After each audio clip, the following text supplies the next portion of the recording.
ada yang datang ke rumah itu dan apa yang dilihat Rendra di antara putrinya dan asisten rumah tangga itu mengubah hidupnya selamanya. Kamu tidak akan percaya apa yang dia dengar saat membuka pintu. Selama hampir 4 tahun, Rendra telah membangun kerajaan bisnis yang luar biasa. Rekeningnya penuh. Usahanya tersebar di berbagai kota besar dan dunia bisnis Jakarta seolah berputar mengikuti langkahnya. Namun di balik semua itu, rumahnya yang megah di pinggiran Jakarta terasa seperti tempat yang mati. Villa besar itu memiliki lantai marmer yang mengkilap, lampu gantung mewah yang didatangkan dari luar negeri, dan taman belakang yang tampak seperti halaman istana. Tapi setiap malam, satu-satunya suara yang paling keras adalah kesunyian itu sendiri. Apa artinya memiliki segalanya jika orang yang paling kamu cintai berhenti bersuara? Sejak Lastri pergi dalam sebuah kecelakaan yang tidak pernah bisa diprediksi, siapun, ada sesuatu di dalam rumah itu yang ikut hancur dan tidak pernah kembali. Tapi yang paling menyakitkan bukan keheningan Rendra, melainkan keheningan putrinya. Naura, gadis kecil yang saat itu baru berusia 4 tahun, tiba-tiba berhenti berbicara sama sekali. Dia tidak menangis, tidak berteriak, tidak tertawa. Hanya menatap dengan pandangan kosong seolah suaranya ikut pergi bersama ibunya. Dokter-dokter terbaik Jakarta menyebut ini sebagai trauma berat. Para psikolog anak dengan tarif paling mahal berbicara tentang duka mendalam yang dialami oleh seorang anak kecil. Para pengasuh berpengalaman sudah mencoba segala cara, mulai dari permainan, terapi wicara, musik, hingga mendongeng. Setiap malam, tidak ada yang berhasil. Naura tetap terkurung dalam dunianya yang sunyi. Rendra yang biasa menutup kontrak bernilai miliaran rupiah hanya dalam satu panggilan telepon, tidak mampu membuat putrinya mengucapkan satu kata pun, dan itu perlahan menghancurkannya dari dalam. Masalahnya bukan sekadar rasa sakit, melainkan rasa bersalah yang terus menggerogoti. Malam kecelakaan itu, Rendra sedang berada di sebuah pertemuan bisnis yang tidak bisa ditinggalkan. Ia selalu bertanya-tanya apakah segalanya akan berbeda jika ia pulang lebih awal. Pertanyaan itu menghantuinya seperti bayangan yang tidak pernah pergi. Villa, yang dulu penuh tawa, kini berubah menjadi istana es. Para pembantu berjalan dengan hati-hati. Tidak ada yang berbicara lebih dari yang diperlukan. Bahkan, angin pun seperti meminta izin sebelum masuk. Tapi apa yang tidak diketahui, Rendra adalah bahwa takdir sedang menggerakkan sesuatu jauh dari tempat itu. Di sebuah desa kecil di Jawa Tengah, di mana jalanan masih berupa tanah dan mimpi, terasa lebih besar dari rumah-rumahnya. Sari sedang melipat cucian sambil menghitung pengeluaran di buku tulis lusuh. Ayahnya yang sakit membutuhkan obat-obatan. Adik-adiknya butuh perlengkapan sekolah, dan ia sendiri membutuhkan keajaiban. Ketika melihat pengumuman lowongan asisten rumah tangga di sebuah rumah besar di kota, Sarahu ini bukan sekadar pekerjaan biasa. Ini adalah kesempatan. Dia tidak tahu bahwa pekerjaan itu akan mengubah hidupnya dan bahwa dia satu-satunya orang yang mampu memecahkan keheningan paling menyakitkan dari segalanya. Karena terkadang bukan uang yang menyelamatkan sebuah keluarga, melainkan sebuah melodi. Dan melodi itu hampir tiba. Rendra bisa bertahan menghadapi rapat-rapat yang tidak ada habisnya, pengkhianatan dalam dunia, bisnis, dan kerugian yang besar sekalipun. Tapi satu hal yang tidak bisa dia tahan adalah keheningan putrinya. Setiap pagi dia masuk ke kamar Naura dengan harapan yang hampir mustahil. Berharap mendengar bisikan kecil, sebuah teriakan, suara apa saja yang dia temukan, hanyalah sepasang mata besar yang menatap jendela dengan sedih. Bisakah seorang anak sekecil itu menanggung beban yang sebesar itu?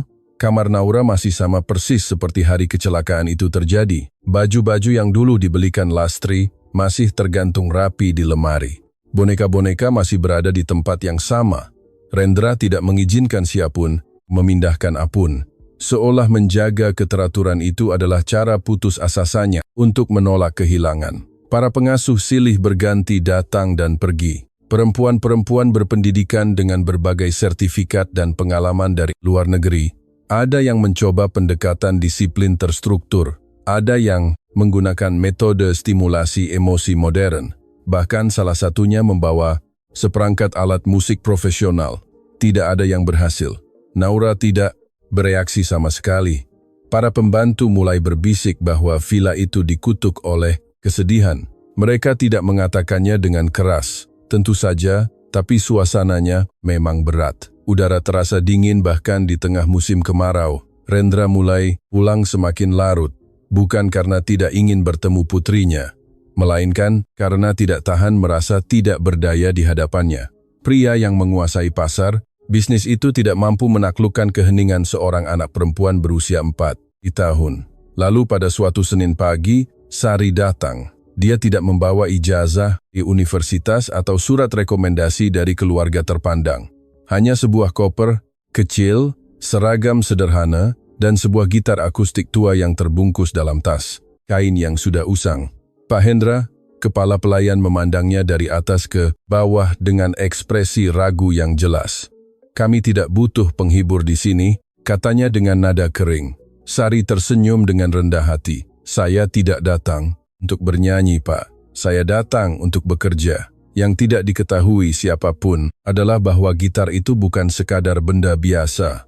Itu adalah satu-satunya warisan yang ditinggalkan ibunya sebelum meninggal. Sari sudah bernyanyi sejak kecil.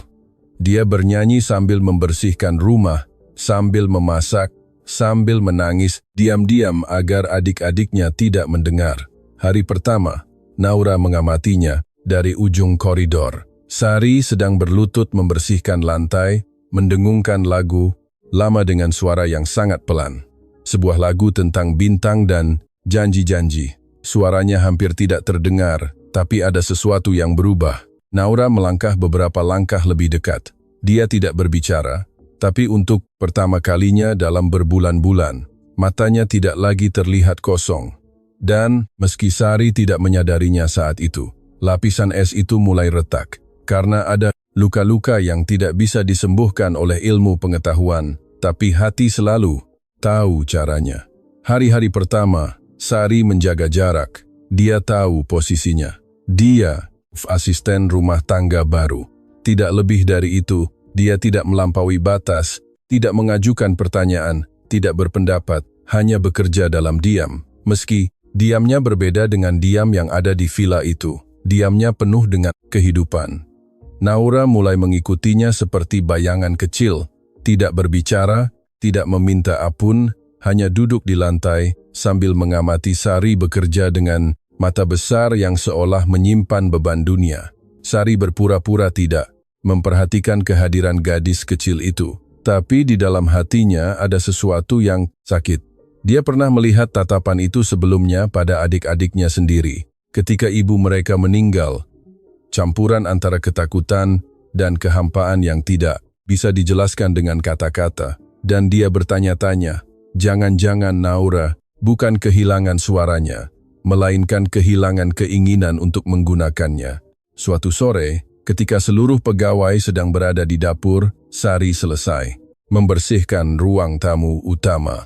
Villa itu sunyi sempurna. Dia menoleh dan melihat Naura duduk di sofa sambil memeluk boneka. "Kamu suka musik?" tanya Sari dengan lembut. Naura tidak menjawab tapi tidak pergi. Sari ragu sejenak. Dia tahu seharusnya tidak membuang waktu, tapi dia juga tahu bahwa hati tidak mengenal kontrak kerja. Dia naik ke kamar pelayan kecilnya dan turun membawa gitar tua itu. Dia duduk di lantai, melipat kedua kakinya, lalu mulai memainkan melodi sederhana. Tidak ada yang berlebihan, tidak ada yang dibuat-buat. Sebuah lagu anak-anak tentang seekor burung kecil yang takut terbang. Sampai suatu hari dia menyadari bahwa sayapnya selalu ada di sana sejak awal.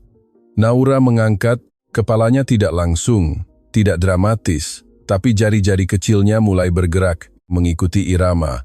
Sari terus bernyanyi pelan seperti bernyanyi untuk angin, dan kemudian terjadilah sesuatu yang belum pernah dilihat siapapun selama berbulan-bulan. Naura tersenyum, kecil, malu-malu, hampir tidak terlihat tapi nyata. Sari merasakan ada yang menyesak di tenggorokannya, tapi dia tidak berhenti bernyanyi. dia tidak ingin merusak momen itu.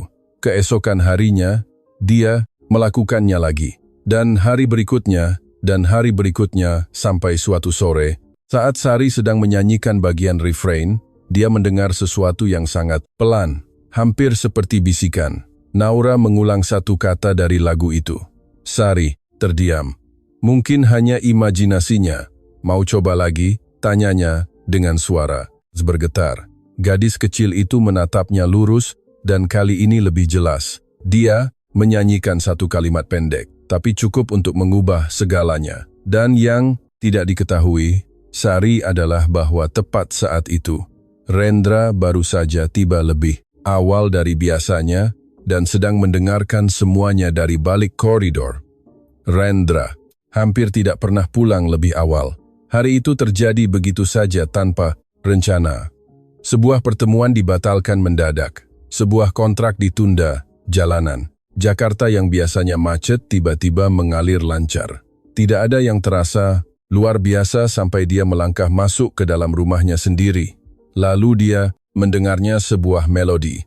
Instingnya pertama adalah mengerutkan dahi. Di rumah ini, musik sudah menghilang sejak Lastri pergi. Tidak ada yang berani memutar sebuah lagu pun. Itu adalah aturan tak tertulis yang semua orang mengerti. Dia berjalan menyusuri koridor dengan dahi yang tegang, dan kemudian dia mendengarnya. Sebuah suara kecil rapuh sedang bernyanyi. Rendra berhenti sepenuhnya. Tas kerjanya jatuh dari tangannya dan membentur lantai marmer dengan suara keras yang bahkan tidak dia sadari.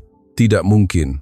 Jantungnya berdegup kencang. Suara itu tidak mungkin tertukar dengan siapapun. Itu suara Naura. Setelah hampir 4 tahun dalam keheningan mutlak, putrinya bernyanyi. Dia melangkah perlahan mendekati sumber suara. Seperti khawatir gerakan sekecil apun akan memecahkan keajaiban itu. Dari ambang pintu, dia melihat pemandangan yang tidak akan pernah dia lupakan seumur hidupnya. Sari duduk di lantai dengan gitar, tuanya bersandar di dadanya. Di hadapannya, Naura berdiri dengan tubuh sedikit bergoyang, mengulang kalimat terakhir lagu itu dengan cara yang kaku dan menggemaskan seperti anak-anak. Tidak sempurna, tidak keras, tapi itu adalah suara dan itu mengubah segalanya. Rendra merasakan sesuatu yang tidak dirasakan sejak hari pemakaman Lastri. Air mata membakar matanya.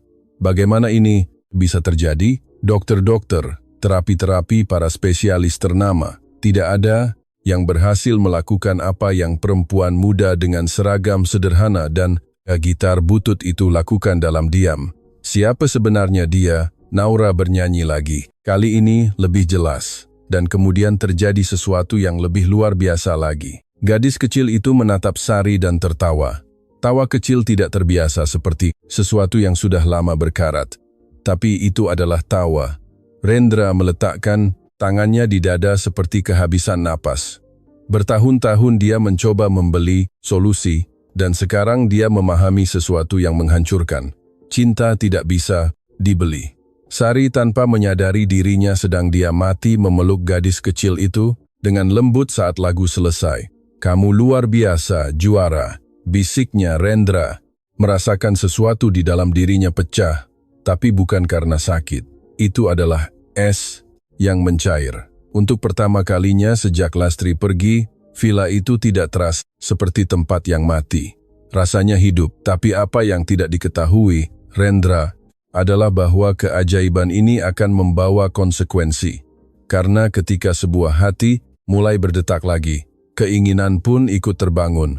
Dan di mana cahaya mulai tumbuh, selalu ada seseorang yang siap memadamkannya. Widya tidak terbiasa kehilangan apapun yang menjadi miliknya. Putri dari salah satu keluarga, terpandang di Jakarta, anggun, penuh perhitungan, dan terdidik sempurna untuk bergerak di antara para pengusaha dan orang-orang berpengaruh. Dia selalu tahu apa yang menjadi takdirnya. Menikah dengan pria yang kuat dan membangun kerajaan yang lebih besar lagi. Dan Rendra adalah pilihan yang sempurna. Pertunangan, mereka tidak lahir dari cinta, melainkan dari kepentingan bersama. Setelah kepergian Lastri, kedua keluarga menganggap ini adalah langkah terbaik untuk kestabilan emosional, dan sosial. Sebuah aliansi strategis yang dibalut dengan kesan dukungan. Tapi sesuatu sedang berubah. Widya menyadarinya malam itu juga, ketika Rendra pulang lebih awal untuk makan malam. Dia tidak tampak jauh seperti biasanya. Dia tampak berbeda. Ada sesuatu di matanya yang tidak pernah ada sebelumnya. "Kamu terlihat tidak biasa," komentarnya sambil meletakkan gelas teh di atas meja. "Hanya hari yang panjang," jawab Rendra tanpa ingin memperdalam. Tapi bukan itu yang menarik perhatian Widya. Di tengah makan malam, Naura muncul di ruang keluarga dan bergumam pelan. Suaranya lembut, hampir tidak terdengar, tapi cukup. Widya langsung kaku. "Dia baru saja," gumamnya. Rendra tidak menjawab. Dengan kata-kata, hanya mengangguk sambil menahan diri agar emosinya tidak tumpah. Widya memaksakan senyum. "Kabar yang bagus sekali," katanya dengan nada yang terukur. Tapi di dalam ada sesuatu yang menyala karena Naura tidak pernah bereaksi selama bertahun-tahun dan sekarang tiba-tiba bersuara lagi. Siapa yang menyebabkan perubahan ini? Tidak butuh waktu lama untuk mengetahuinya. Salah satu pembantu menyebut dengan penuh semangat bahwa asisten rumah tangga baru itu punya sentuhan yang luar biasa dengan anak kecil. Bahwa sejak Sari bernyanyi di dalam rumah, suasananya terasa berbeda. Nama itu bergema di benak Widya seperti sebuah peringatan. Sari, seorang pembantu, orang asing, perempuan tanpa nama, keluarga yang berpengaruh. Namun dialah yang berhasil melakukan sesuatu yang bahkan dia sendiri calon istri tidak pernah mampu lakukan. Malam itu, sementara Rendra memperhatikan putrinya menggambar dengan cara yang berbeda dari sebelumnya, Widya menatap Rendra dan melihat sesuatu yang membuat hatinya tidak tenang. Kekaguman bukan kepadanya, melainkan kepada seseorang yang lain. Sejak kapan seorang pembantu punya kekuatan sebesar itu? Widya tidak percaya pada kebetulan. Dia percaya pada ancaman. Dan apa yang tadinya terasa seperti perubahan kecil pada diri Naura, kini mulai terasa seperti awal dari sebuah kehilangan. Dia tidak akan membiarkan itu terjadi, karena Widya tidak pernah kehilangan tempatnya, apalagi di hadapan seseorang yang tugasnya mengepel lantai. Sejak sore itu ketika dia mendengar Naura bernyanyi, Rendra tidak lagi menjadi orang yang sama. Dia mencoba meyakinkan dirinya sendiri bahwa semua ini hanyalah rasa syukur. Tidak lebih dari itu, rasa terima kasih kepada perempuan muda yang telah melakukan hal yang mustahil. Tapi setiap kali Sari berjalan melewati koridor dengan seragam sederhananya dan ketenangan yang tidak bisa dijelaskan, ada sesuatu yang bergerak di dalam dirinya. Dia memperhatikannya tanpa Sari sadari. Cara dia membungkuk setinggi Naura untuk berbicara dengannya, cara dia merayakan setiap kata baru seolah itu adalah harta karun. Cara dia tidak pernah berusaha menonjol tapi tetap bersinar. Sejak villa itu terasa lebih hangat, Naura tidak lagi mengurung diri di kamarnya. Dia mulai turun ke dapur, menggambar di ruang tamu, bahkan mulai mengucapkan kalimat-kalimat lengkap meski masih dengan suara pelan. Setiap kata adalah kemenangan yang sunyi. Suatu sore, Rendra menemukan Sari sedang mengajarkan lagu baru. Burung-burung kecil tidak takut, nyanyikan Sari dengan senyum. Tidak takut, ulang Naura dengan lebih mantap. Rendra merasakan ada yang menyesak di tenggorokannya. Selama bertahun-tahun dia mencari solusi di kantor-kantor mewah, di klinik-klinik swasta, di terapi-terapi mahal. Dan ternyata jawabannya adalah perempuan yang duduk di lantai dengan gitar tua dan sandal yang sudah usang. "Terima kasih," katanya, tiba-tiba memecah momen itu. Sari berdiri dengan cepat menundukkan pandangannya. "Saya hanya menjalankan tugas saya, Pak." Tapi Rendra tahu itu tidak benar. Ini bukan sekadar pekerjaan. Ini adalah cinta. Dan disitulah bahaya itu bermula. Karena hari yang sama, Widya datang tanpa pemberitahuan. Dia masuk ke villa dengan keanggun yang sudah menjadi ciri khasnya. Pakaian sempurna, parfum mahal, senyum yang terukur. Tapi matanya sedang waspada. Dia mendengar tawa Naura dari koridor. Dan bukan tawa kecil, itu tawa yang jernih, bebas. Widya berhenti seketika, Dia masuk ruang tamu tepat ketika Sari sedang menyelesaikan lagunya. Naura bertepuk tangan dengan penuh semangat. Pemandangan yang sangat domestik, kata Widya dengan nada tajam. Suasana berubah seketika. Sari mundur selangkah. Naura mengerutkan dahi. Rendra merasakan ketegangan itu. Saya tidak tahu kita sekarang mengadakan pertunjukan di ruang tamu utama. Lanjut, Widya sambil memandangi gitar tua itu. Ini bagian dari layanan kebersihan. Sari menundukkan kepala tapi tetap menjawab dengan hormat. Naura ingin mendengarkan musik, Bu. Widya tersenyum, tapi bukan senyum yang ramah. Tentu saja, meski saya rasa kita perlu ingat peran masing-masing di rumah ini. Heneng. Rendra melangkah maju. Widya cukup halus tapi tegas. Dan itu lebih menyakitkan dari kata-kata apun. Karena untuk pertama kalinya Rendra tidak berada di pihaknya. Naura sambil mencengkeram rok Sari berbisik. Jangan dimarahi. Widya merasakan tusukan itu langsung ke harga dirinya. Anak kecil itu membela pembantunya. Ini bukan hanya ancaman emosional, ini adalah sebuah invasi. Dan di dalam benak Widya mulai terbentuk sebuah keputusan yang dingin. Jika Sari adalah alasan dari semua perubahan ini, maka Sari adalah masalah yang harus dihilangkan. Rendra belum menyadarinya, tapi dia tidak hanya mulai mengagumi seorang perempuan yang tidak berasal dari dunianya. Dia sedang memulai sebuah perang diam-diam, dan perang di kalangan orang-orang berpengaruh tidak dimenangkan dengan lagu melainkan dengan menghancurkan nama baik seseorang. Rendra mulai mengubah kebiasaan-kebiasaan kecil tanpa menyadarinya. Dulu dia selalu sarapan sendirian di ruang kerjanya. Sekarang dia turun ke dapur begitu saja. Tepat di jam yang sama ketika Sari menyiapkan buah-buahan untuk Naura. Dia bilang itu kebetulan. Tapi tidak ada yang kebetulan di sini. Rumah itu tidak lagi terasa seperti museum yang membek dalam waktu. Ada tawa-tawa kecil, ada langkah-langkah mungil berlari di koridor, ada lagu-lagu yang mengalir naik dari bawah tangga. Dan semua itu memiliki satu sumber yang jelas, Sari. Tapi Rendra tidak mau mengakui apa yang sedang terjadi. Apakah mungkin merasakan sesuatu lagi setelah mengubur cinta hidupmu? Suatu sore, sementara Naura tidur siang, Sari sedang di taman belakang menjemur. Pakaian kecil di tali jemuran sederhana yang dia buat sendiri. Angin menggerakkan rambutnya. Cahaya sore membungkusnya dengan kehangatan yang hampir terasa tidak nyata. Rendra memperhatikannya dari teras. Dia tidak melihat seorang pembantu. Dia melihat seorang perempuan muda yang sederhana, dengan tangan yang kasar karena pekerjaan, tapi dengan kelembutan yang tidak bisa dipelajari di universitas manapun.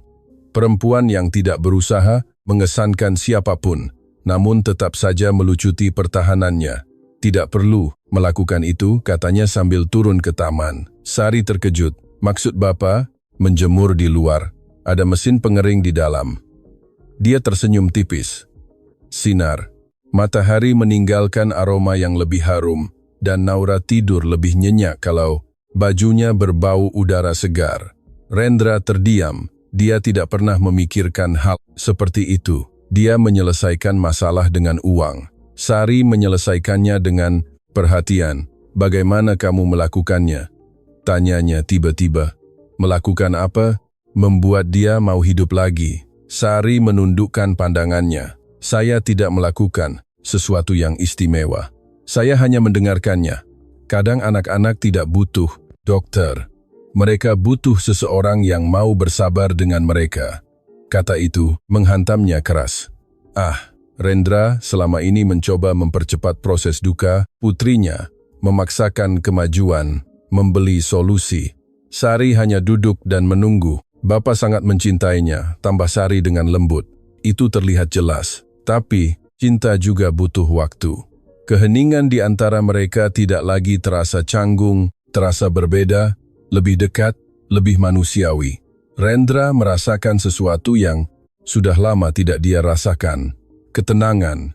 Untuk pertama kalinya, seseorang tidak berbicara kepadanya sebagai pengusaha yang kuat, melainkan sebagai seorang ayah, dan itu menyentuhnya lebih dalam dari pujian manun.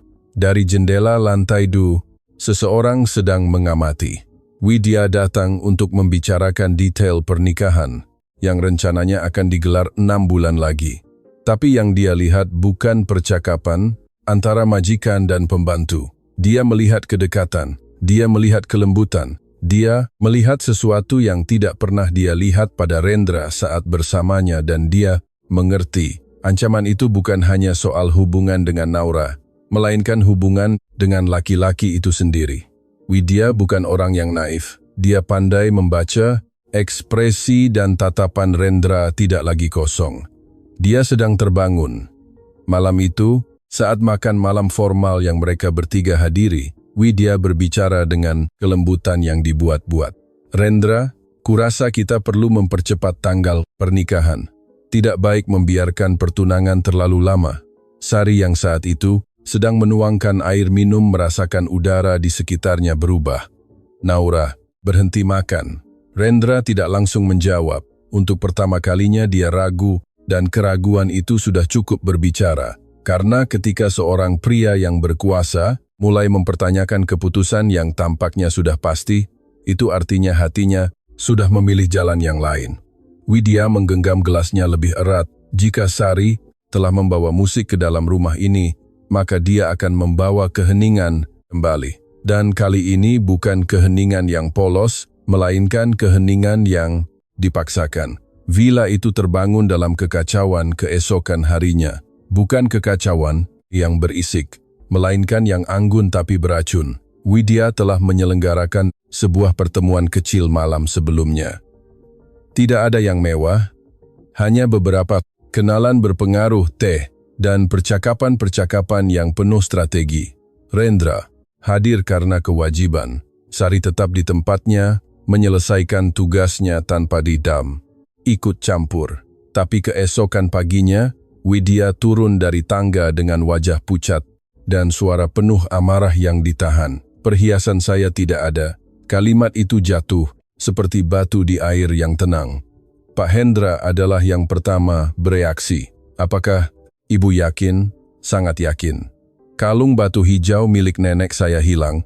Kalung itu bukan aksesori biasa.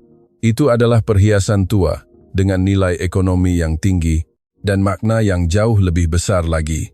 Seluruh pegawai dikumpulkan di ruang tamu utama. Sari ada di antara mereka, bingung. Rendra turun beberapa saat kemudian. Ada apa ini? Widya mendekatinya dengan dramatisasi yang tertahan. Saya kecurian. Heneng. Pandangan-pandangan mulai saling bersilangan. Suasana menjadi berat. Siapa yang punya akses ke kamar pakaian semalam? Tanya Rendra dengan nada tegas. Pak Hendra berpikir sejenak. Pegawai biasa, Pak. Dan asisten baru ini membersihkan koridor lantai 2. Pandangan-pandangan perlahan berputar ke arah Sari. Dia merasakan pukulan itu tanpa ada yang menyentuhnya. Saya tidak masuk ke kamar pakaian Manaun. Katanya dengan suara bergetar, tapi tetap bermartabat. Widya melangkah maju. Sungguh kebetulan yang aneh bahwa kalung itu hilang tepat saat ada orang baru yang datang. Bukan begitu, Rendra. Tuduhan itu tidak langsung, tapi justru karena itu lebih berbahaya. Itu ditanamkan. Naura, yang sedang duduk di sofa sambil memegang buku mengangkat kepalanya. Tidak, katanya dengan jelas di luar dugaan. Semua orang terdiam. Gadis kecil itu berjalan menuju Sari dan menggenggam tangannya. Dia tidak mencuri. Kalimat itu jatuh seperti petir. Rendra merasakan kebanggaan yang dalam atas ketegasan putrinya, tapi juga tekanan yang semakin besar. Situasinya pelik. Jika dia mengabaikan tuduhan itu, akan terlihat seperti pilih kasih. Jika dia bertindak terlalu keras, dia akan menghancurkan sesuatu yang baru saja mulai tumbuh. Widya memanfaatkan keheningan itu. Tentu saja saya tidak ingin membuat tuduhan tanpa bukti, katanya dengan kemuliaan yang palsu. Tapi mungkin yang tepat adalah memanggil pihak berwajib hanya untuk memperjelas semuanya. Sari memucat. Dia tidak punya kenalan berpengaruh. Dia berasal dari desa di mana sebuah tuduhan bisa mencoreng nama baik satu keluarga. Pak, saya tidak akan pernah menyentuh sesuatu yang bukan milik saya, kata Sari sambil menatap Rendra langsung. Bapak, bisa memeriksa barang-barang saya, bisa memeriksa semua yang saya punya. Tatapan Itu bukan ketakutan, itu kejujuran. Rendra menahannya selama beberapa detik yang terasa seperti selamanya. Dia bisa memilih untuk mempercayainya di atas tunangannya sendiri. Widya menangkap keraguan itu dan tersenyum di dalam hatinya. Karena itulah tujuannya menanamkan ketidakpercayaan. Polisi dipanggil, pemeriksaan dimulai. Jantung Sari berdegup kencang, tapi dia tidak menundukkan kepalanya. Naura tidak melepaskan tangannya, dan tepat ketika skandal itu tampaknya tidak bisa dihindari, seorang petugas keamanan masuk dengan tergesa. "Pak, kami menemukan sesuatu." Widya langsung berbalik. "Di mana?" "Di ruang pertemuan. Di bawah meja kecil di sudut kalung itu ada di sana." Hening sempurna. Rendra menatap Widya. Widya menatap lantai selama sepersekian detik, cukup untuk memperlihatkan ketidaknyamanan. "Aneh sekali," gumamnya. "Pasti ada yang memindahkannya semalam." Tapi tidak ada yang lagi berpikiran sama. Tuduhan itu sudah jelas dan niatnya pun jelas. Sari tidak menangis, hanya menarik napas panjang. Tapi ada yang berubah pada Rendra. Karena sekarang dia tidak hanya mengagumi perempuan yang telah menyelamatkan putrinya, dia juga menghormati martabatnya di tengah penghinaan. Dan ketika rasa hormat bercampur dengan rasa syukur, cinta tidak butuh waktu lama untuk muncul. Widya menyadari itu saat itu juga. Dia sudah menyerang dan gagal, tapi dia tidak berniat berhenti. Karena dalam dunianya pertempuran dimenangkan dengan cara menguras lawan. Dan ini baru permulaan. Villa itu kembali tenang. Setidaknya di permukaan polisi pergi. Para pegawai kembali ke tugas masing-masing. Widya mengurung diri di kamarnya dengan alasan yang anggun. Tapi udara sudah tidak sama lagi. Ada yang retak. Rendra tidak bisa menghilangkan bayangan Sari yang berdiri di tengah ruangan. Dituduh secara tidak adil, namun tetap bermartabat. Malam itu ketika villa sudah sunyi, dia mengetuk pintu kamar pelayan dengan pelan. Sari membuka pintu, matanya sembab, tapi posturnya tetap tegak. "Boleh saya masuk?" tanyanya. Dia ragu, sedetik lalu mengangguk. Kamar itu kecil, sebuah tempat tidur sederhana, meja yang tidak banyak, dan gitar bersandar di dinding. Tidak ada kemewahan, tidak ada kepura-puraan, hanya kejujuran. Rendra merasa asing di sana. Ini pertama kalinya dia masuk ruang sesederhana itu di dalam rumahnya sendiri. "Saya minta maaf atas apa yang terjadi," katanya akhirnya. "Saya tidak seharusnya membiarkan situasi itu berlarut sejauh ini." Sari menundukkan pandangannya. "Saya mengerti. Bapak perlu melindungi tunangan Bapak." Kata itu terasa berat. "Tunangan?" Rendra menarik napas panjang. "Saya sudah tidak yakin lagi apa yang perlu saya lindungi." Keheningan yang menyusul berbeda dari semua keheningan sebelumnya, tidak canggung, melainkan penuh muatan. "Pak," mulai Sari. Rendra koreksinya dengan lembut. Dia mengangkat pandangannya. Detail kecil itu meruntuhkan satu tembok yang tidak kasat mata. "Rendra, saya tidak ingin menyebabkan masalah. Kalau kehadiran saya membuat tidak nyaman, saya bisa pergi." Kemungkinan itu menghantamnya lebih keras dari tuduhan manapun. Dia menjawab tanpa berpikir panjang. "Naura membutuhkan kamu." Tapi jauh di dalam hatinya dia tahu bukan hanya Naura, dia sendiri yang membutuhkannya. "Saat kamu dituduh tadi," katanya, melanjutkan, "saya tidak meragukanmu sedetik pun." Mata Sari berkilau. "Itu berarti lebih dari yang Bapak bayangkan." Guntur terdengar dari kejauhan. Hujan mulai turun, memukul jendela dengan lembut. Suasana semakin terasa intim. "Kenapa kamu selalu sekuat ini?" tanyanya. "Siapapun di posisimu pasti sudah menangis, berteriak." Dia tersenyum dengan sedih. "Karena saya belajar bahwa ketika seseorang miskin, dia tidak punya kemewahan untuk kehilangan martabatnya." Kalimat itu menembus dirinya. Rendra melangkah lebih dekat. Terlalu dekat, dia bisa merasakan aroma parfum Sari yang sederhana, tidak mahal, tidak mewah, tapi hangat dan nyata. Untuk pertama kalinya dalam bertahun-tahun, jantungnya berdetak dengan gugup. "Sari, sejak kamu datang, rumah ini kembali bernapas." Dia menahan tatapannya, dan saat itu tidak ada lagi pengusaha atau pembantu. Hanya Dua orang yang terluka sedang menemukan penghiburan. Rendra mengangkat tangannya. Perlahan, ragu sedetik sebelum menyibakkan helai rambut dari wajah Sari. Gerakan itu lembut, penuh penghormatan, tapi syarat makna. Sari memejamkan matanya. Sejenak dan dunia seperti berhenti seketika sampai sebuah suara memotong semua. Itu, suara derit kecil di koridor. Keduanya menoleh ke arah pintu. Tidak ada siapapun yang terlihat, tapi seseorang telah ada di sana. Dan orang itu tidak akan membiarkan kisah ini berlanjut dengan mudah. Karena ketika cinta mulai menyatakan dirinya, kebencian pun menjadi lebih berbahaya.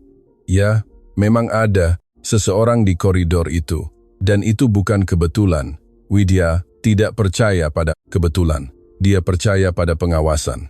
Dia sudah memperhatikan jarak yang semakin jauh dari Rendra. Cara dia menghindari pembicaraan tentang pernikahan. Cara matanya mencari-cari bahkan ketika dia berpura-pura tidak melakukannya. Maka malam itu dia memutuskan untuk membuktikan apa yang sudah dia curigai dan dia melihatnya.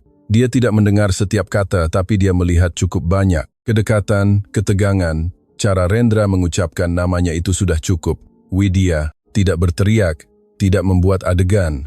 Itu bukan gayanya. Dia tersenyum dan mulai berpikir. Karena menghancurkan seseorang tidak selalu membutuhkan skandal yang langsung terkadang dilakukan dengan presisi yang tepat. Keesokan paginya, Widya menghubungi seseorang yang dia percaya. Seorang pria yang terbiasa menyelesaikan masalah secara diam-diam. Saya butuh informasi tentang seseorang, katanya dengan suara lembut. Sari berasal dari sebuah desa kecil. Saya ingin tahu segalanya. Keluarga, hutang, masa lalu, semua. Jika tidak ada kesalahan yang ditemukan, dia akan membuatnya. Sementara itu, di dalam Villa Rendra, tampak lebih bertekad dari sebelumnya. Dia sarapan bersama Naura dan Sari di meja yang sama. Mereka tertawa bersama. Naura menceritakan sebuah mimpi, sesuatu yang tidak terbayangkan beberapa bulan lalu. Tapi Widya mengamati semua itu. Dan ketika seorang perempuan yang berkuasa merasa tergusur, dia tidak bersaing. Dia menyerang. 2 hari kemudian serangan itu datang. Seorang pria berpakaian setelan gelap muncul di depan pintu. Dia mengaku mewakili sebuah lembaga keuangan dari kampung asal Sari. Kami datang untuk tagihan yang belum diselesaikan oleh ayah Anda, katanya dengan nada tegas. Jika tidak dilunasi dalam 72 jam, kami akan menempuh jalur hukum. Sari membeku. Itu tidak mungkin. Kami sedang membayar secara cicilan. Pria itu menunjukkan dokumen-dokumen, bunga yang menumpuk, denda-denda, angka-angka yang mustahil. Rendra mengerutkan dahinya. Kenapa harus datang ke sini? Kami diberitahu bahwa Nona sekarang bekerja di rumah orang terpandang. Kami pikir beliau bisa menanggung. Penghinaan itu halus tapi kejam. Sari merasakan lantai seperti amblas di bawah kakinya. Informasi itu tidak bersifat publik.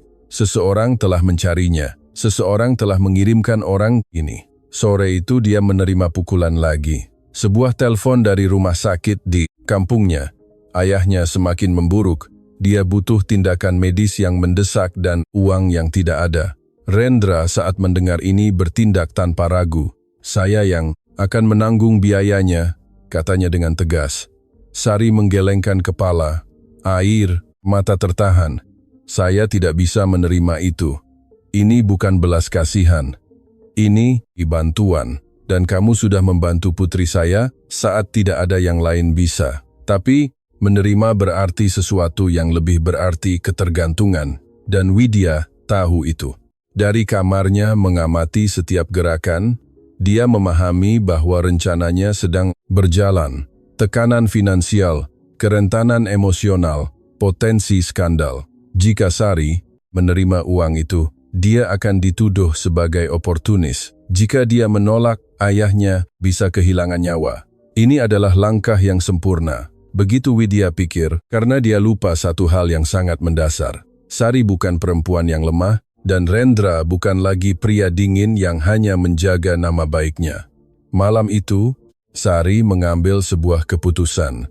Dia tidak akan lari, tidak akan pergi begitu saja. tapi dia juga tidak akan membiarkan dirinya dibeli oleh siapapun. Dan ketika seorang perempuan sederhana memutuskan untuk mempertahankan sedikit yang dia miliki, dia bisa menjadi lebih berbahaya dari pengusaha manapun. Yang tidak dibayangkan Widya adalah bahwa permainannya sendiri hampir berbalik melawannya. Sari tidak bisa tidur malam itu. Telepon dari rumah sakit terus berputar di kepalanya seperti gema yang kejam. Ayahnya butuh tindakan sesegera mungkin. Angka-angkanya mustahil, waktunya tidak adil, dan harga dirinya terasa sangat berat. Saat fajar tiba, keputusannya sudah bulat. Dia turun ke dapur dengan koper kecil yang sama persis seperti yang dia bawa hari pertama datang. Seolah takdir sedang menutup sebuah lingkaran. Rendra menemukannya di sana. "Saya mau pulang kampung," katanya tanpa basa-basi. Ayah saya kritis. Dia tidak meminta bantuan, tidak banyak menjelaskan, hanya berbicara seperti seseorang yang sudah terbiasa menghadapi badai sendirian.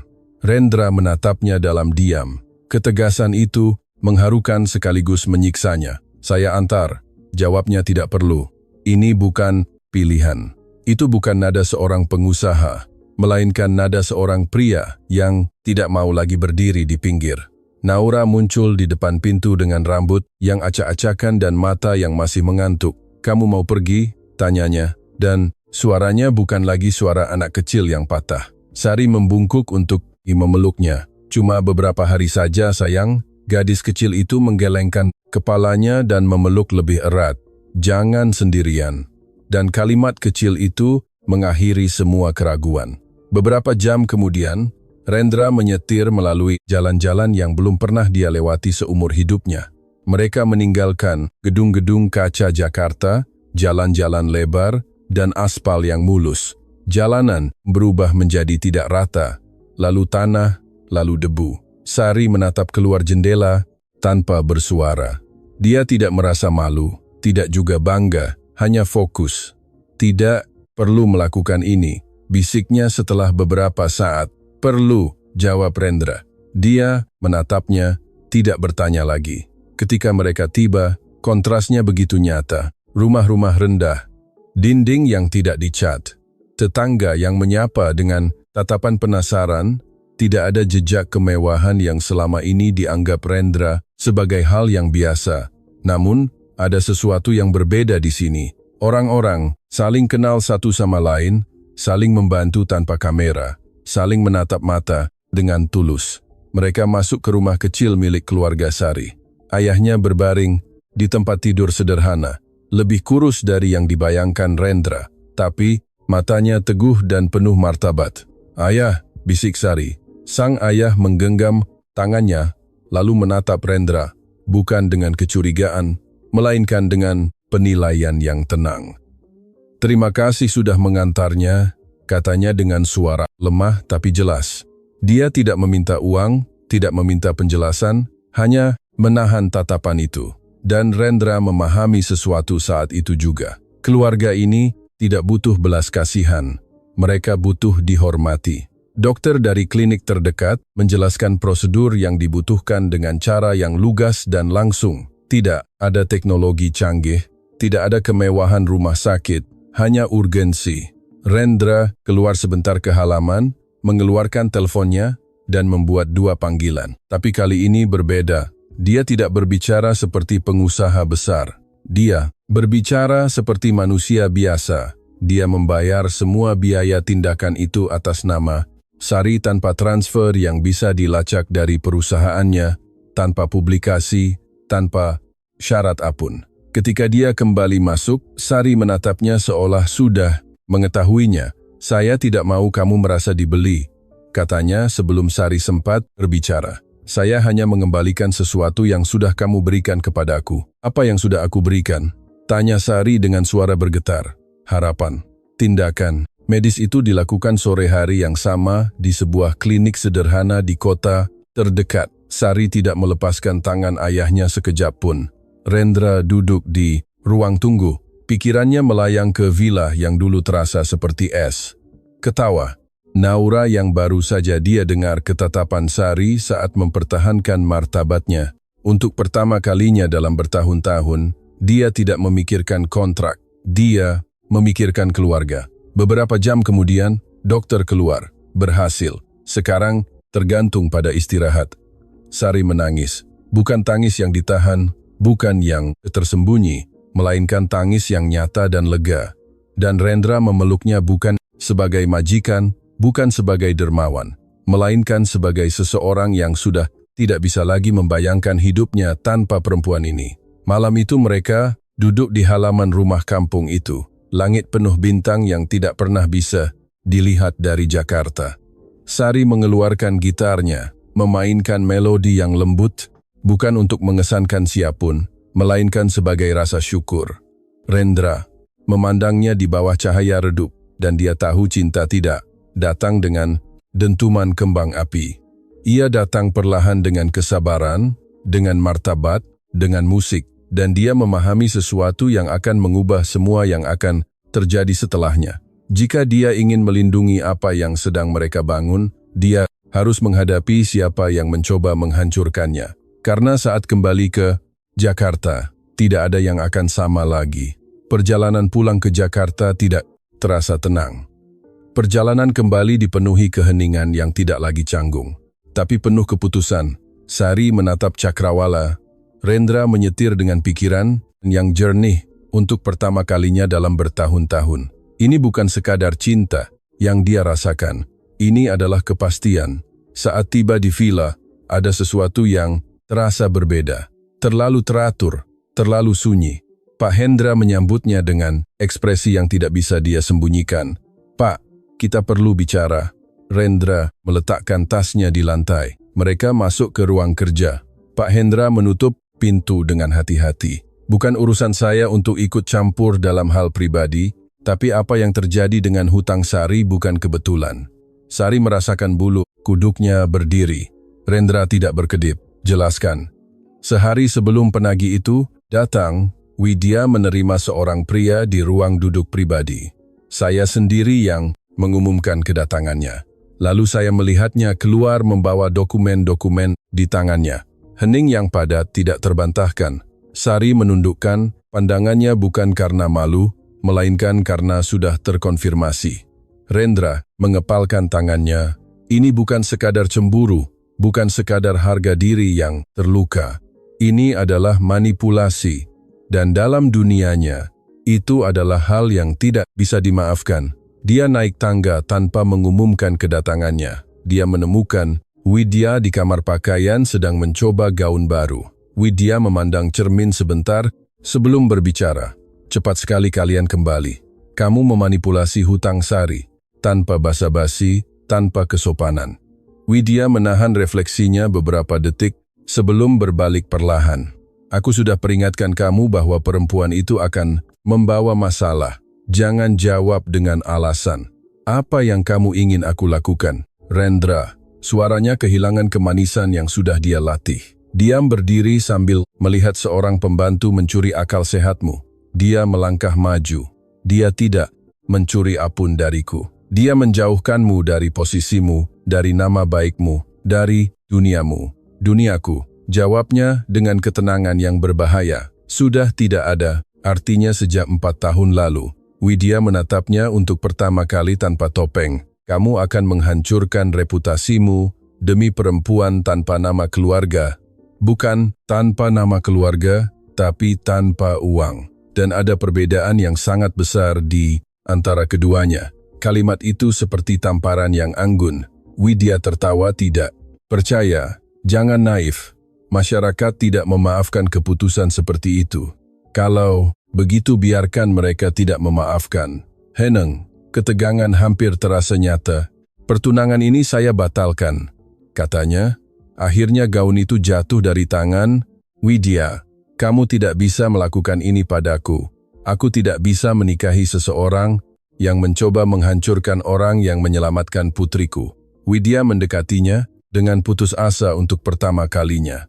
"Kamu pikir dia mencintaimu? Dia mencintai apa yang kamu miliki." Rendra menahan tatapannya dengan teguh. "Dia adalah satu-satunya yang tidak melihat apa yang aku miliki. Dia melihat siapa aku sebenarnya. Itulah kekalahan yang sesungguhnya. Malam itu pengumuman dibuat secara resmi. Keluarga-keluarga berpengaruh mendengarnya. Rumor mulai beredar. Telepon tidak berhenti berdering. Rendra tidak menjawab satupun. Sari di sisi lain merasakan beratnya. Ini terlalu besar. Bisiknya di dapur. Aku tidak mau menjadi penyebab perangmu. Kamu bukan penyebabnya, jawabnya. Kamu adalah alasannya. Tapi meskipun pertunangan sudah dibatalkan, kerusakan sosial sudah bergerak. Komentar-komentar dimakan malam privat. Undangan yang tidak lagi datang. Tatapan-tatapan yang berubah. Widya tidak membuat skandal publik. Dia melakukan sesuatu yang lebih buruk. Dia menjatuhkan insinuasi-insinuasi halus. Rendra sudah tidak waras. Pembantu oportunis. Krisis emosional yang tidak ditangani dengan baik. Tekanan itu mulai mengelilingi villa seperti kabut. Dan saat itulah Sari memahami sesuatu yang menyakitkan. Ini bukan hanya soal cinta, ini soal ketahanan. Karena mencintai seorang pria yang berkuasa bukan tantangannya. Tantangannya adalah menanggung dunia yang datang bersamanya. Malam itu, sementara Naura tidur sambil memeluk boneka kesayangannya, Sari memandang rumah itu dalam keheningan. Dia sudah mengembalikan suara kepada gadis kecil itu.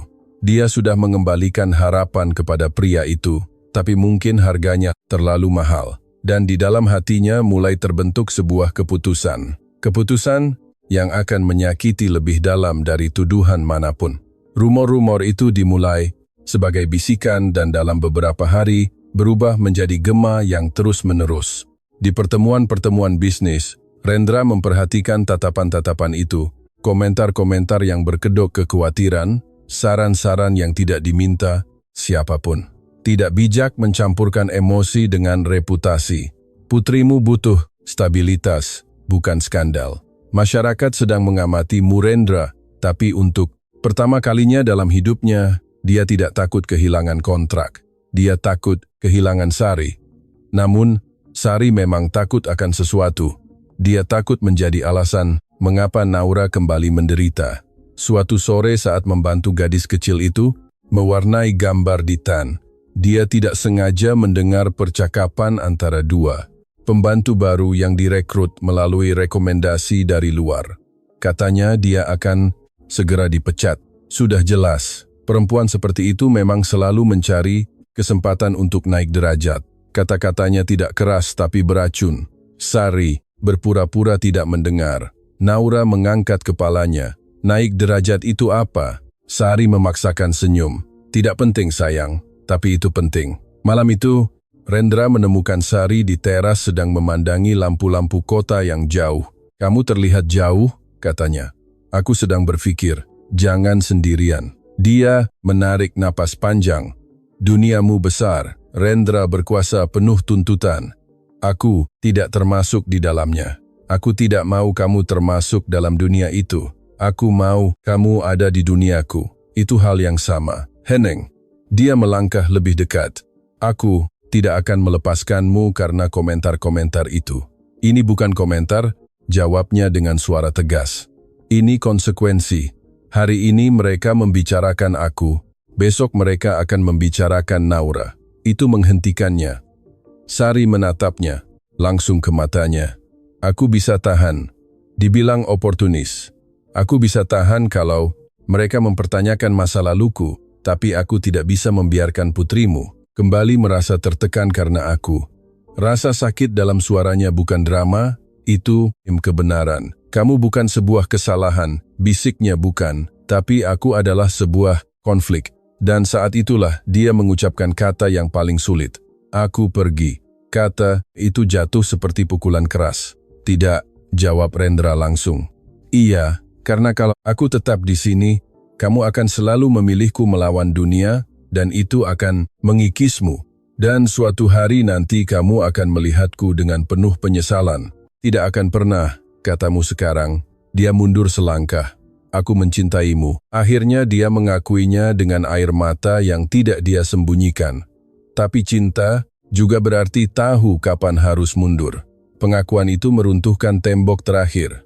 Rendra memegang bahunya. Jangan menyelamatkanku dengan cara kehilanganmu sendiri. Tapi Sari sudah memutuskan. Dini hari itu juga dia membereskan kopernya.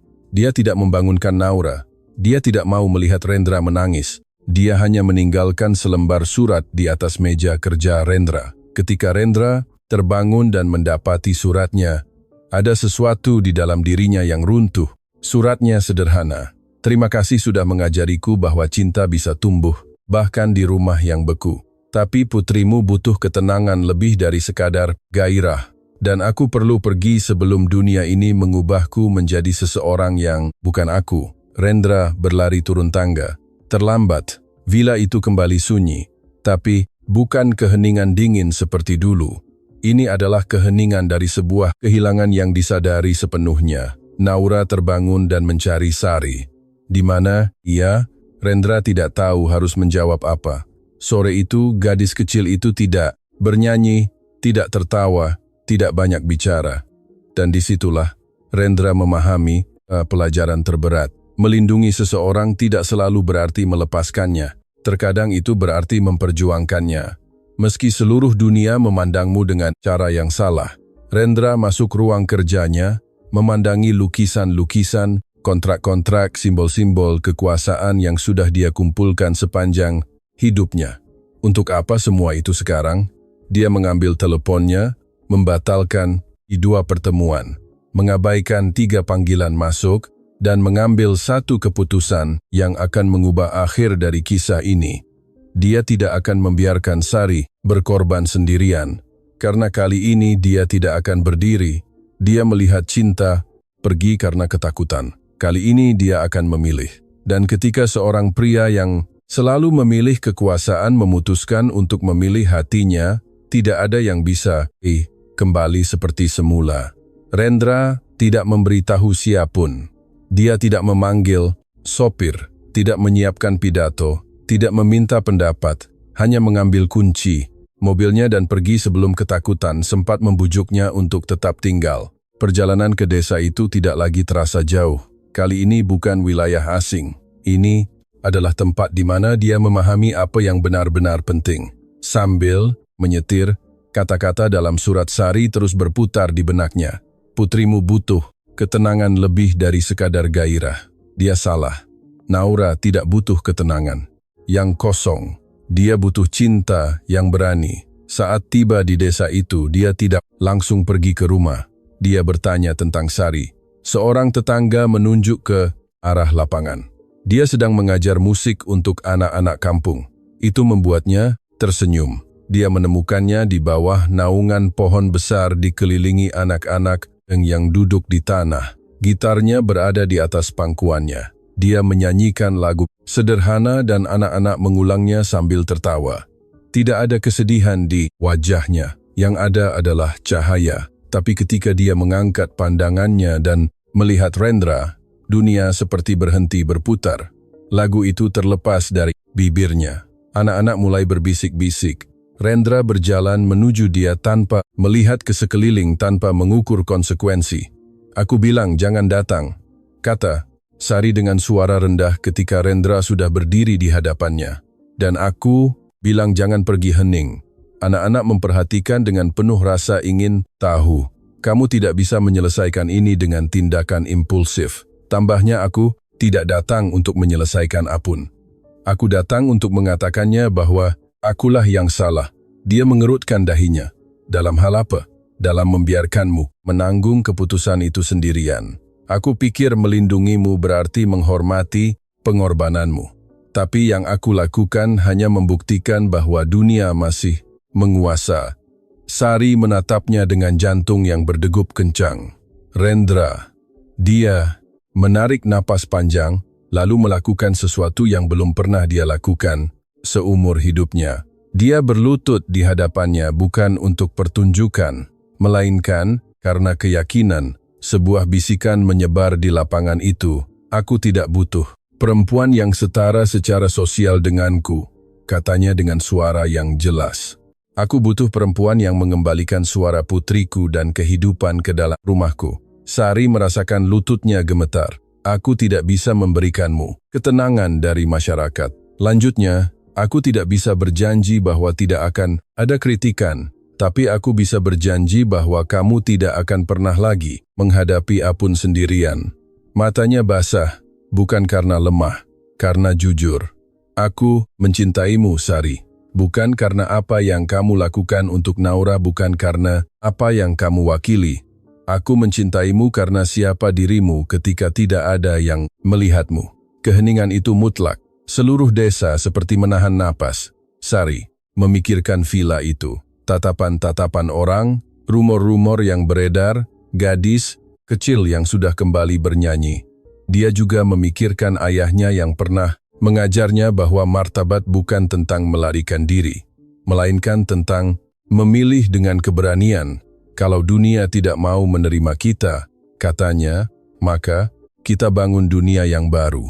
Kalimat itu meruntuhkan tembok terakhir. Sari meletakkan gitarnya ke samping, berlutut di hadapannya, dan menciumnya. Itu bukan ciuman dongeng yang sempurna, melainkan ciuman yang penuh air mata, penuh ketakutan, penuh keputusan.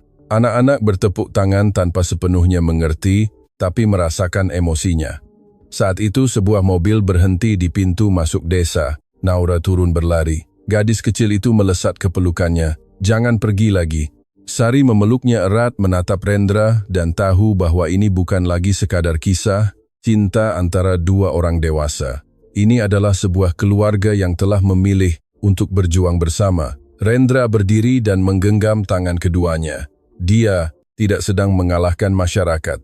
Dia sedang berhenti hidup untuk masyarakat. Dan itulah kemenangan yang sesungguhnya. Villa itu tidak lagi sama. Bukan karena furniturnya diganti. Bukan karena ada dekorasi baru. Melainkan karena keheningan berhenti menjadi penguasa dinding-dindingnya. Rendra tidak menggelar akad nikah yang mewah. Tidak ada majalah yang meliput. Tidak ada tamu undangan eksklusif, tidak ada aliansi strategis. Hanya sesuatu yang jauh lebih penting dari semua itu. Akad nikah dilangsungkan di taman belakang rumah. Di bawah pohon yang sama, tempat Naura pernah mengucapkan kata-kata pertamanya setelah trauma itu. Tempat itu memiliki sejarah, memiliki makna. Sari tidak mengenakan gaun rancangan desainer. Dia mengenakan kebaya putih sederhana yang anggun tanpa kepura-puraan. Rambutnya dibiarkan terurai, senyumnya tulus. Rendra pun tidak mengenakan. Setelah megahnya seperti biasa, hanya baju yang rapi dan bersahaja, tanpa keangkuhan, tanpa perisai sosial. Tamu yang hadir tidak banyak. Ayah Sari yang sudah pulih duduk di baris pertama dengan dada yang tegak dan penuh kebanggaan. Naura memegang gitar tua itu. Ya, gitar yang sama yang telah memulai segalanya. Saat tiba waktunya untuk ijab kabul dan janji setia, Rendra tidak membaca apun yang disiapkan oleh orang lain. Dia berbicara dari hatinya sendiri. Bertahun-tahun aku percaya bahwa kekuasaan berarti mengendalikan segalanya, tapi aku belajar bahwa kekuatan yang sesungguhnya adalah membiarkan dirimu berubah, dan kamu mengubahku. Sari menahan tatapannya. Aku tumbuh dengan berpikir bahwa aku harus menerima apa yang diberikan hidup tanpa meminta lebih. Tapi bersamamu, aku belajar bahwa aku juga bisa memilih dan aku memilihmu. Itu bukan pernyataan, yang itu teguh. Ketika Naura mulai memainkan gitar dengan bantuan Sari, emosi di taman itu tidak bisa ditahan lagi. Gadis kecil itu bernyanyi dengan jernih, penuh keyakinan, bahagia. Suara yang pernah menghilang kini memenuhi taman belakang rumah itu. Rendra memejamkan matanya sejenak. Dia teringat sore itu ketika dia mendengar nyanyian dari balik koridor. Dia teringat tasnya jatuh ke lantai. Dia teringat es yang mencair dan dia memahami sepenuhnya pertanyaan yang selama ini menghantunya. Apa artinya memiliki dunia di bawah kakimu jika rumahmu kosong dari cinta? Dia punya jutaan rupiah. Dia punya perusahaan-perusahaan. Dia punya nama yang dihormati. Tapi tidak ada satupun dari itu yang berhasil melakukan apa yang dilakukan perempuan sederhana dengan gitar tua itu. Karena dia punya uang. Tapi dia punya melodi yang membuka hatinya dan dia memilih melodinya. Seiring waktu, rumor-rumor itu perlahan padam. Yang dulu mengkritik menjadi lelah sendiri. Yang dulu mengamati akhirnya mengerti. masyarakat selalu menemukan topik baru untuk digunjingkan. Tapi kebahagiaan yang sejati tidak membutuhkan persetujuan siapapun. Villa itu berhenti menjadi istana es. Ia berubah menjadi rumah dengan tawa-tawa, dengan musik, dengan pertengkaran kecil, dan pelukan yang panjang. Dan setiap kali Rendra pulang dari kerja, dia tidak lagi merasakan beratnya kerajaan bisnisnya. Dia merasakan kehangatan keluarganya. Karena cinta tidak mengenal kelas sosial, cinta mengenal keberanian. Dan terkadang orang yang datang tampaknya hanya untuk membersihkan, rumahmu ternyata hadir untuk membersihkan jiwamu. Jika kisah ini menyentuh hatimu, jika kamu pernah ragu antara gengsi dan cinta, jika kamu pernah percaya bahwa uang bisa membeli segalanya, lalu menyadari bahwa ternyata tidak, ingatlah, ini. Kekayaan terbesar bukan terletak pada apa yang kamu miliki, melainkan pada siapa yang berhasil mengembalikan hidupmu ketika kamu pikir segalanya sudah hilang. Tuliskan di kolom komentar, dari mana kamu mendengarkan kisah ini hari ini. Kami ingin tahu sejauh mana cerita-cerita ini menjangkau kalian. Dan jika kamu percaya bahwa cinta yang berani masih ada di dunia ini, subscribe channel ini, aktifkan notifikasinya, dan temani kami di kisah berikutnya yang mungkin akan mengubah hatimu, karena mungkin melodi berikutnya sedang menunggumu.